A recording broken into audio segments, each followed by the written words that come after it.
दोस्तों आज के इस लेक्चर में हम लोग डिस्कस करने वाले हैं एक बहुत ही इंपॉर्टेंट पोएम को जिसका नाम है द कैंटेबरी टेल्स।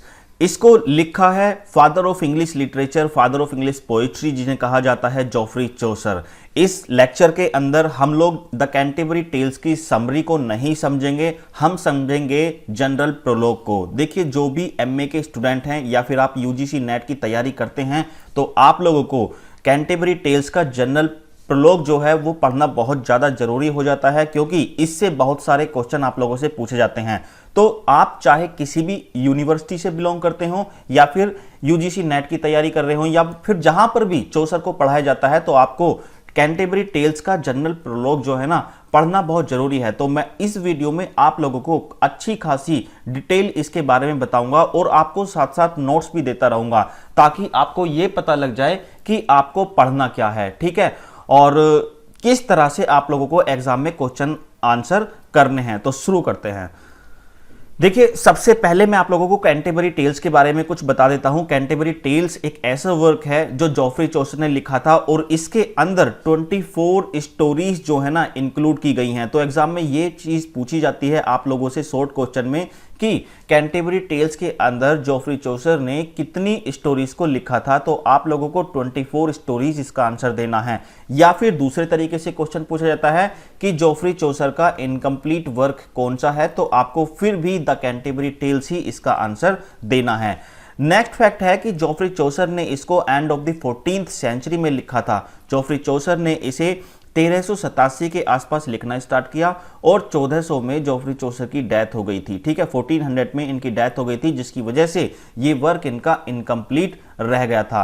अगला फैक्ट है कि जो ये 24 स्टोरीज जॉफ्री चौसर ने इसके अंदर लिखी हैं, ये जो हैं मोर देन 17,000 लाइनों में लिखी गई हैं। तो बहुत काफी बड़ा लंबा वर्क है, ठीक है, और इसीलिए इसे जॉफ्री चौसर का मैग्नम ओपस वर्क भी कहते हैं। मैग्नम ओपस क्या होता है? देखिए ये जो शब्द है ना आपको एग्जाम में देखने के लिए मिलेगा ताकि लोग जो है ना कंफ्यूज हो जाए। मैग्नम ओपस होता क्या है? ये कुछ नहीं होता, मास्टरपीस, किसी भी राइटर के मास्टरपीस को हम मैग्नम ओपस वर्क कहते हैं। यदि आपको एग्जामिनर मास्टरपीस लिख के दे देगा तो आप उसे आसानी से आंसर कर सकते हो, लेकिन बहुत लोगों को मैग्नम ओपस नहीं पता होता, इसलिए एग्जामिनर मैग्नम ओपस शब्द का इस्तेमाल यहां पर करते हैं, ठीक है। और जो कैंटेबरी टेल्स है ये जॉफ्री चौसर का मैग्नम ओपस वर्क है।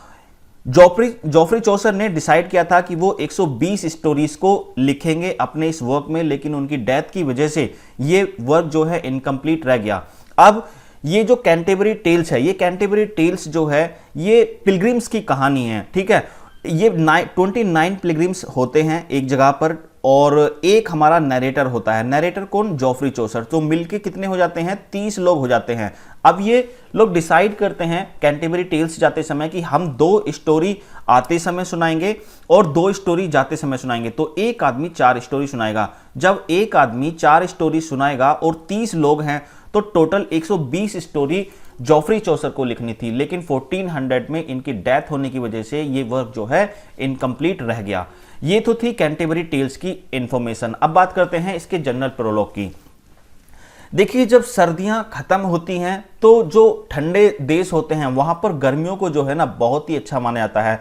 तो ये कहानी शुरू होती है अप्रैल के महीने से, जब वहां पर फ्रेशनेस को लोग फील करते हैं, लोग लाइफ फील करते हैं कि देखो अच्छा मौसम आने वाला है, प्लांट्स में लाइफ दिखती है, फ्रूट्स दिखते हैं अच्छे अच्छे, और बर्ड्स में भी चहकने की आवाज आती है, ठीक है, बर्ड्स भी गाना गाती हैं। तो बहुत ही अच्छा मौसम होता है अप्रैल का और लोग पिलग्रिमेज पर जाने की अपना प्लान बनाते हैं, अलग अलग जगहों पर घूमने का प्लान बनाते हैं, लेकिन ज्यादातर वो कहां पर जाते हैं? तीर्थ स्थान पर वो जाते हैं। तो ऐसे ही हमारे राइटर ने भी कैंटेबरी टेल्स, कैंटेबरी कैथेड्रल्स जाने का प्रोग्राम बनाया है और वहां पर कहां पर? The shrine of Saint Thomas Becket. ये चीज आप लोग याद रख लीजिएगा, ये चीज आपसे एग्जाम में पूछी जाती है। इसके अलावा जब हमारे राइटर जॉफ्री चौसर जो है डिसाइड कर लेते हैं कि मैं कैंटेबरी टेल्स जाऊंगा और वो निकल पड़ते हैं, तो एक दिन क्या होता है, वो अपनी यात्रा के दौरान एक इन में जाकर रुकते हैं जिसका नाम है टैबर्ड इन।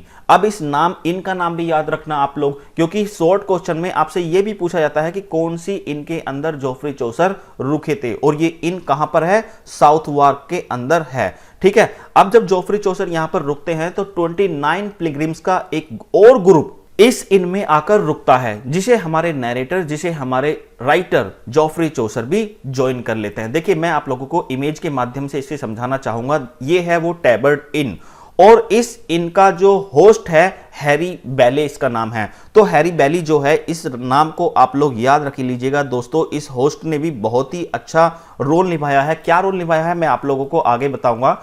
अब इस इनके अंदर सबसे पहले आते हैं पिलग्रिम्स में से जॉफ्री चौसर, ये आकर रुकते हैं। उसके बाद 29 पिलग्रिम्स जो है ना वो और यहां पर आकर रुकते हैं, और इन्हीं 29 पिलग्रिम्स को हमारे नैरेटर जॉफ्री चौसर जो हैं इन्हें ज्वाइन कर लेते हैं। तो शाम के वक्त जो है ना ये खाना पीना खाते रहते हैं। तो हैरी बैले जो होस्ट है ये एक सजेशन देता है इन लोगों को। देख लीजिए क्या सजेशन देता है आप लोगों के सामने। जब ये खाना खाते रहते हैं, शाम के टाइम पर खाना पीना करते रहते हैं, तो ये जो टैबर्ड इनका होस्ट है हैरी बैली, ये क्या करता है, इन लोगों के सामने एक प्रपोजल रखता है कि आप लोग जो है कैंटरबरी टेल्स जा रहे हैं, तो आप लोग चुपचाप जाएंगे और चुपचाप आ जाएंगे, तो आपकी यात्रा जो है ना पूरी की पूरी बोरिंग हो जाएगी। तो हम क्या करते हैं कि हम जाते समय भी और आते समय भी बहुत अच्छी अच्छी कहानियां जो है ना एक दूसरे को सुनाएंगे, और मैं उन सारी की सारी कहानियों को, कौन, हैरी बैली जो है उन सारी की सारी कहानियों को जज करेगा, और जिसकी भी कहानी सबसे अच्छी होगी उसको हम वापस लौटते समय इस टैबर्ड इन के अंदर एक बहुत ही अच्छा डिनर कराएंगे। सभी लोग मान जाते हैं, सभी लोग इस प्रपोजल को एक्सेप्ट कर लेते हैं कि ठीक है भाई, आराम से जाएंगे, गाते बजाते जाएंगे और अच्छी तरह से आएंगे। तो अब आती है कि कौन सबसे पहले कहानी सुनाएगा। तो उसके लिए वो क्या करते हैं, स्ट्रोक खींचते हैं। मतलब स्ट्रोक खींचकर ये कहते हैं कि जो भी स्ट्रोक खींचेगा पहले उसको ही कहानी सुनानी पड़ेगी। तो सबसे पहले जो कहानी सुनाने का नंबर आता है वो आता है नाइट का। तो सबसे पहली कहानी इसके अंदर हमें नाइट सुनाता है। लेकिन इससे पहले जो हमारा नैरेटर है जॉफ्री चौसर है वो क्या करते हैं, वो सबसे पहले हमें बताना चाहेंगे इसके कैरेक्टर के बारे में कि उनके साथ जो है ना वो कौन कौन है।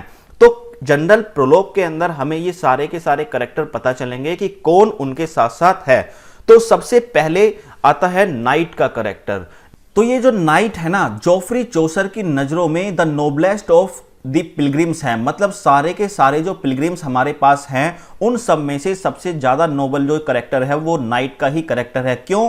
क्योंकि इसके पास सैन्य कौशल है, वफादारी है, सम्मान है, उदारता है, और इसके पास बहुत ही अच्छे मैनर हैं। ये ज़्यादा दिखावा नहीं करता, ये बहुत ही आसान से बहुत ही सीधे सिंपल कपड़े पहनता है, और ना ही ये किसी को कोई भी अनकाइंड वर्ड बोलता है। मतलब सभी के साथ ये व्यवहार जो है ना अपना बना के रखता है। और इसने अपनी ज़िंदगी में कई लड़ाइयाँ लड़ी हैं, और इसने जो लड़ाइयाँ लड़ी हैं वो ट्रुथ और क्राइस्ट के लिए लड़ी हैं। इसने कभी भी कोई भी लड़ाई अपनी ऑन ग्लोरी और वेल्थ के लिए नहीं लड़ी है। तो ये चीज़ आप लोग ध्यान रखना। सबसे नोबलेस्ट कैरेक्टर के बारे में पूछा जाए तो वो नाइट का ही कैरेक्टर है। इसके अलावा नेक्स्ट कैरेक्टर है द स्क्वायर। अब ये द स्क्वायर जो है ये कौन है? ये है दोस्तों द नाइट का बेटा। नाइट का बेटा है, लेकिन इसकी जो आदतें हैं ना वो अपने पिताजी से बिल्कुल नहीं मिलती हैं। और इसके बारे में बता देता हूं मैं आपको, ये एक young handsome curly heard son of the night है। इसके बाल कैसे हैं? कर्ली इसके बाल हैं, और ये अपने पिता की तरह बिल्कुल भी परफेक्ट नहीं है। इसको डांसिंग में जाना, कोर्टिंग में जाना, सिंगिंग करना, पोएट्री लिखना, और इसको हॉर्स का राइड करना ये बहुत ही अच्छा लगता है। और ये अपने आप को लेडीज मैन समझता है। मतलब ये एक लस्टी किस्म का इंसान है, और अपने आप को ये सोचता है कि ये औरतों के लिए ही बना है, उनको प्लेजर देने के लिए ही बना है। इसके अलावा नेक्स्ट कैरेक्टर जो आएगा आप लोगों के सामने, ये आएगा द नाइट का नौकर, नाइट का सर्वेंट आएगा। इसका नाम है द योमैन। अब ये जो द योमैन है ये एक बहुत ही अच्छा बनपाल है, ठीक है। मतलब जो नाइट है उनके यहां पर ये उनके खेतों की देखरेख करता है, जो नाइट के खेत हैं उनकी, या फिर उनके जो वन है, वृक्ष हैं, उनकी देखरेख करता है। अब इसका गेटअप कैसा होता है? ये हरे कलर के कपड़े पहनता है। हरे कलर के कपड़े पहनने के साथ साथ ये अपना तीर जो है ना हमेशा रेडी रखता है। मान लो कोई जानवर अगर किसी चीज का नुकसान करता है तो ये अपने तीर के माध्यम से उसे आसानी से भगा सके, ये अपना तीर बिल्कुल रेडी रखता है, और हरे कलर के कपड़े पहनता है। तो ये है योमैन। अगला कैरेक्टर है द प्रायरेस। ये प्रायरेस जो है ये एक नन है। अब ये इसे हम नन के साथ साथ मैडम एग्लेंटाइन के नाम से भी जानते हैं। जोफ्री चौसर इसका थोड़ा सा मजाक उड़ाकर कहते हैं कि इसका जो ये पहली बात तो फ्रेंच में बोलती है और दूसरी बात इसका एक्सेंट जो है ना बड़ा ही टेरिबल है। ये अच्छी तरह से सही से नहीं बोल पाती है। जब ये गॉड की प्रेयर गाती है ना तो ये अपनी नाक से ही गाती है। आपने देखा होगा हिमेश रेशमिया जिस तरह से नाक से गाते हैं, तो कुछ लोग नाक से गाते हैं, तो ये भी उनमें से एक है। लेकिन इसके अलावा ये बिल्कुल अच्छे कपड़े पहनती है, बहुत ही अपने कपड़ों को मेंटेन रखती है, अच्छे पहनती है, क्वालिटी के पहनती है, फैशनेबल भी पहन लेती है, ठीक है। और इसके अलावा ये चैरिटेबल भी है और काइंड भी है। बहुत ही अच्छी इसकी आदतें हैं। और बढ़ते हैं हम नेक्स्ट कैरेक्टर की तरफ, ये है द मॉन्क। अब ये जो करेक्टर है ना, वैसे तो ये एक रिलीजियस करेक्टर है लेकिन बहुत ही ज्यादा करप्ट है। रिलीजियस के नाम पर धोखा दे रहा है लोगों को ये, और ये कभी भी पूजा पाठ में एक जगह बैठने में विश्वास नहीं करता। ये जाने में कहां पर जाने की कोशिश करता है, हमेशा हंटिंग पर जाने की कोशिश करता है। इसको हंटिंग बहुत पसंद है। हंटिंग के अलावा इसे खाना पीना बहुत पसंद है, साथ में इसको दारू भी मिल जाए तो मजा ही आ जाए। तो ये मॉन्क जो है ना, रिलीजियस कैरेक्टर होने के साथ साथ ये फालतू की चीजें करने में ज्यादा विश्वास रखता है, लेकिन इसे रिलीजियस कहना नहीं चाहिए, लेकिन कहा गया है तो क्या कर सकते हैं। नेक्स्ट कैरेक्टर है द फ्रायर। ये मॉन्क की तरह ही है। देखिए फ्रायर जो है ना, वैसे तो ये एक फ्रायर है लेकिन ये कभी भी अपने मठ में रुककर पूजा पाठ नहीं करता है। और जो जोफ्री चौसर का टाइम था ना, उस समय में ये जो फ्रायर लोग थे, देखिए यहां पर लिखा हुआ है a great object of criticism.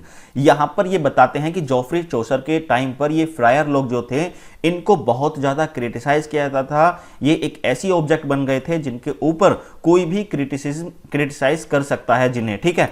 क्यों कर सकता है? क्योंकि ये विश्वास रखते थे किस चीज में, कि ये किसी के भी फ्रेंड बन जाते थे जिनसे इनका मतलब निकले, जैसे कि यंग वुमेन हो जिनसे ये अपनी सर्विसेज ले सकते हैं, या फिर रिच मैन हो जिनसे इन्हें फाइनेंशियली फायदा हो सकता है। उन लोगों के ये बहुत ही जल्दी दोस्त बन जाते थे, इसीलिए इन्हें क्रिटिसाइज किया जाता था। नेक्स्ट कैरेक्टर है द मर्चेंट का। देखिए बहुत ही चालाक आदमी है ये जो मर्चेंट है। वैसे तो मर्चेंट को चालाक होना ही चाहिए, लेकिन इसके अंदर ये जो मर्चेंट है ये बहुत ही फैशनेबल कपड़े पहनता है। ये कई कलर के कपड़े पहनता है, साथ में इसकी जो दाढ़ी है ना उसमें 2 नोक निकली हुई हैं, और इसे ऊंचे घोड़े पर चलने का बहुत शौक है। ये बहुत ही इंटेलिजेंट मर्चेंट है और हमेशा अपने ही प्रॉफिट की ये बात करता है। लेकिन किसी को भी अभी ये नहीं पता, इस मर्चेंट जिस तरह के कपड़े पहनता है, घोड़े पर चलता है, लेकिन किसी को भी ये नहीं पता कि ये मर्चेंट जो है ना कर्जे में है। इसके ऊपर कर्जा भी हो रखा है, लेकिन किसी को ये इस तरह से दिखाता नहीं है।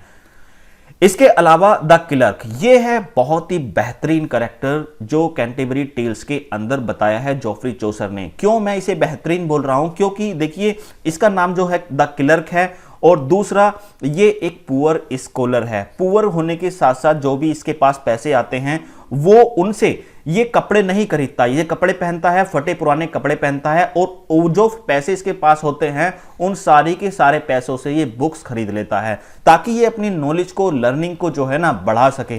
तो जोफ्री चौसर की नजरों में ये भी पिलग्रिम्स के अंदर एक रेस्पेक्टेड पर्सन है, ठीक है, और सारे पिलग्रिम्स के द्वारा इनकी रेस्पेक्ट भी की जाती है। तो क्लर्क एक बहुत ही अच्छा कैरेक्टर है।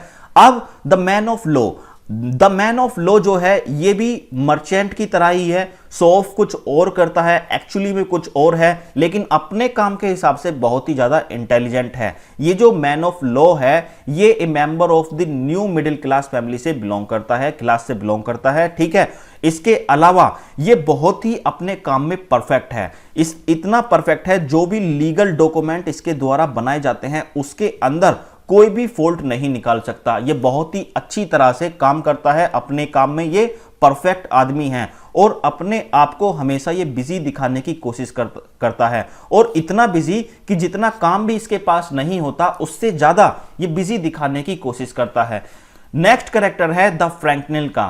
फ्रैंकलिन जो है ये बहुत ही अच्छा आदमी है। इसकी यहां पर जो भी किसान लोग काम करते हैं, जो भी नौकर लोग करते हैं, उन लोगों को ये क्या करता है, दावत खिलाता है। एक टेबल अपने यहां पर रेडी रखता है जिस पर दावत का आयोजन किया जाता है। तो उन लोगों को जो भी इसके यहां पर देखिए एक छोटे बड़े का कोई भी भेदभाव नहीं रखता है, उन सभी को ये बुलाता है और उनको खाना भी खिलाता है और उनके एंटरटेनमेंट का इंतजाम भी ये करके रखता है। तो ये जो है एक बहुत ही बड़ा वेल्दी लैंड ओनर होने के साथ साथ एक बहुत बढ़िया जो है ना होस्ट भी है। ठीक है, तो ये था द फ्रैंकलिन। नेक्स्ट कैरेक्टर की तरफ चलते हैं, द कुक। अब ये कुक देख लिए, पहले आप इसकी इमेज को देखें। जो कुक है इसकी इमेज आपको देखने के लिए क्या लग रही है कि अगर आप इसके हाथों का बना हुआ खाना खाएंगे तो कैसा लगेगा आपको। ये वैसे तो वेल एक्सपीरियंस्ड है खाना बनाने का, इसे बहुत ही ज्यादा एक्सपीरियंस है और खाना भी ये बहुत टेस्टी बनाता है, लेकिन रहता बहुत गंदा है। यदि आपको कोई ऐसा इंसान खाना बना के दे जो टेस्टी खाना तो बना रहा है और रहता बहुत गंदा है, तो आप क्या आपका खाने का मन करेगा? नहीं करेगा ना। उसी तरह का ये आदमी है, लेकिन इस कुक को हायर किया है गिल्ड्समैन ने। ठीक है, ये 5 लोगों का ग्रुप है, मैं आप लोगों को आगे दिखाऊंगा। ये इस ग्रुप के लोगों ने इसे हायर किया है कि ये खाना उन लोगों के लिए बनाएगा जब ये तीर्थ यात्रा पर अपनी होंगे, लेकिन ये दिखने में, इसके अपीयरेंस की वजह से लोग इससे थोड़ा बचने की कोशिश करते हैं। ये है द गिल्ड्समैन जो द कुक को हायर करते हैं अपने साथ अपने पिलग्रिमेज पर ले जाने के लिए कि वो उनके लिए खाना बनाएगा। बढ़ते हैं आगे, ये है द शिपमैन। ये शिपमैन जो है ये भूरी चमड़ी का एक आदमी है। ये अपने गले में क्या एक डैगर लगाकर रखता है। अब ये एक बड़ा ही रास्कल किस्म का आदमी है। रास्कल मतलब बदमाश किस्म का आदमी है, क्योंकि ये चोरी करता है। चोरी भी किस चीज की करता है? वाइन की करता है। और कहां से? शिप में से ये चोरी करता है। जब दूसरे शिपों के कैप्टन सो जाते हैं तो ये चोरी चोरी उन शिपों में चढ़ जाता है और वहां से शराब को चुरा कर ले आता है। इसीलिए इसका नाम यहां पर शिपमैन जॉफ्री चौसर ने हम लोगों को बताया है। इसके अलावा द फिजिशियन जो है ना किलर की तरह ही एक अच्छा आदमी है, वेल एजुकेटेड है और ये इसको बड़ी ही अच्छी नॉलेज है किसकी? मेडिसिन्स की। इसको दवाइयों की बहुत ही अच्छी नॉलेज है, साथ ही साथ इसे एस्ट्रोनॉलॉजी की भी बहुत अच्छी नॉलेज है। ये बहुत ही अच्छा एजुकेटर भी है। ठीक है, और इसको जो भी चीज आती है, जिस चीज की भी इसको नॉलेज है, ये उसे अपने परफेक्ट तरीके से करता है। तो बहुत बढ़िया कैरेक्टर है द फिजिशियन बी। इसके अलावा द वाइफ ऑफ बाथ। अब ये वाइफ ऑफ बाथ जो है ना, ये टाउन ऑफ बाथ से आती है। टाउन ऑफ बाथ एक जगह है जहां से ये बिलोंग करती है। और ये जो वाइफ ऑफ बाथ है ना, इसने अभी तक 5 बार शादी कर ली है और 5 बार शादी करने के बावजूद भी ये और currently searching for another man to marry. अभी भी ये लोगों को शादी करने के लिए ढूंढ रही है। तो आप वाइफ ऑफ बाथ के बारे में भी ध्यान रखेंगे। अगला कैरेक्टर है द पार्सन। ये पार्सन जो है, जितने भी रिलीजियस कैरेक्टर अभी तक मैंने आप लोगों को बताई जनरल प्रोलॉग के अंदर कैंटेबरी टेल्स के, वो सब लोग रिलीजियस होने के साथ साथ उल्टे सीधे कामों में व्यस्त रहते थे। लेकिन जो ये पार्सन है ना, ये अपने काम को अच्छी तरह से करता है। ये एक रिलीजियस कैरेक्टर है, बहुत ही बढ़िया कैरेक्टर है और भगवान की पूजा करता है। और इसको मनी या फालतू की चीजें जितनी भी होती हैं, जितनी भी शौक वाली चीजें होती हैं, उनसे कोई फायदा नहीं होता। ये लोगों के लिए एक एग्जाम्पल सेट करना चाहता है ताकि लोग अच्छे रास्ते पर चलें, इसे फॉलो करें, भगवान को फॉलो करें। ये सभी के लिए एक एग्जाम्पल सेट करना चाहता है। अगला कैरेक्टर है द मिलर का। दो मिलर है, ये एक प्रोफेशनल रेसलर है, साथ ही साथ ये एक थीफ भी है। और इसकी जो दाढ़ी है वो कैसी है? रेड कलर की दाढ़ी है और इसकी नाक पर एक मस्सा है। देखिए आप यहां पर इसकी दाढ़ी को देख सकते हैं और इसकी नाक पर जो है रेड कलर का मस्सा है। तो ये है आपके सामने द मिलर। मिलर के अलावा इसमें एक और कैरेक्टर है जिसका नाम है द मैंसिपल। अब ये मैंसिपल जो है ना, एक बहुत ही बढ़िया बुद्धिमान बिजनेसमैन है। अब ये कैसा बिजनेसमैन है?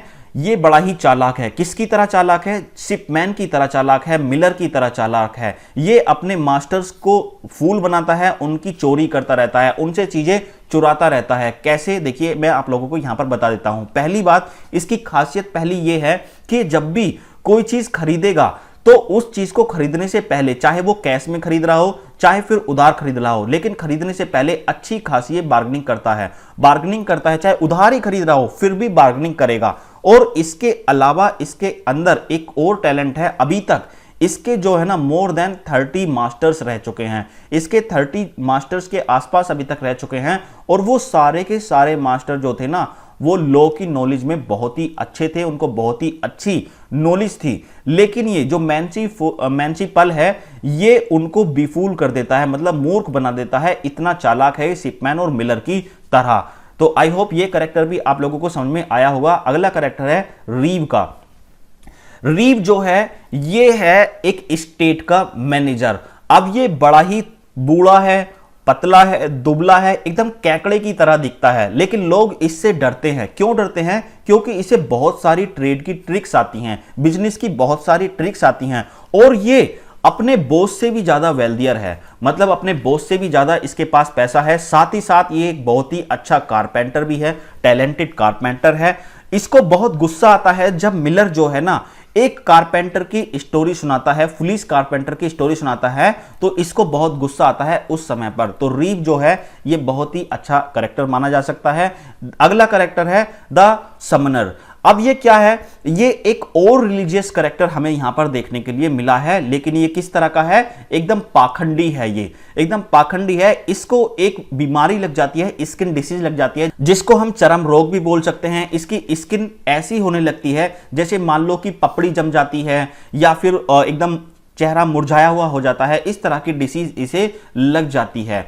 अगला करेक्टर है द पार्टनर। अब ये पार्टनर जो है इसके अंदर हमें देखने के लिए मिलती हैं किसकी क्वालिटी? औरतों वाली क्वालिटी देखने के लिए मिलती हैं। ये क्या लगता है? लंबे लंबे बाल रखता है औरतों की तरह ही, और ये एक होमोसेक्सुअल है, और इसकी जो आवाज है ना वो भी बड़ी अजीब टाइप की है, और सारे के सारे गुण जो है ना इसमें औरतों वाले ही हैं। ठीक है, आप समझ सकते हैं मैं क्या कहना चाह रहा हूं। अब ये सारे करेक्टर होने के बाद जोफ्री चौसर हमसे माफी मांगते हैं कि जो भी चीजें मैंने आप लोगों को पिलग्रिम्स के बारे में बताई हैं, उनको उनके बारे में बताया है, चाहे उनके नंबर हो, कितने पिलग्रिम्स थे, या उनकी ड्रेस कैसी थी, ये सारी की सारी चीजें मैंने बताई हैं। फिर भी मुझसे कोई गलती हो गई हो तो मैं आप लोगों से माफी मांगता हूं। ये अपोलॉजी हमसे मांगते हैं जोफ्री चौसर। इसके अलावा मैं आप लोगों को बता देता हूं होस्ट के बारे में। जो टैबर्ड इनका होस्ट है, देखिए टैबर्ड इन याद रखना है आप लोगों को ये नाम। टैबर्ड इनका होस्ट जो है हैरी बैली।